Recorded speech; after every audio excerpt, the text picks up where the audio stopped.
വളാഞ്ചേരി കൊടുമുടിയിൽ മത്സ്യം പിടിക്കാനിറങ്ങിയ മധ്യവയസ്കൻ ഷോക്കേറ്റ് മരിച്ചു.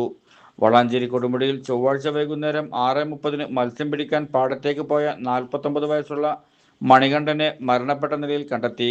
കൊടുമുടി സ്വദേശി മണികണ്ഠൻ വൈകുന്നേരം 6:30 മീൻ പിടിക്കാനായി വീട്ടിൽ നിന്നും പോയത്.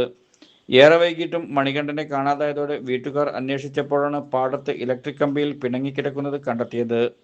ഉടൻ തന്നെ നാട്ടുകാരെ വിവരം അറിയിക്കുകയും KSEB ജീവനക്കാരെത്തി വൈദ്യുതി ഓഫ് ചെയ്ത് മണികണ്ഠനെ ഹോസ്പിറ്റലിലേക്ക് മാറ്റുകയും ചെയ്തു. പൊട്ടുവീണ ഇലക്ട്രിക് കമ്പിയിൽ നിന്നും ഷോക്കേറ്റതാണെന്നാണ് പ്രാഥമിക നിഗമനം. മൃതദേഹം വളാഞ്ചേരി നടക്കാവ് ആശുപത്രി മോർച്ചറിയിൽ സൂക്ഷിച്ചിരിക്കുകയാണ്.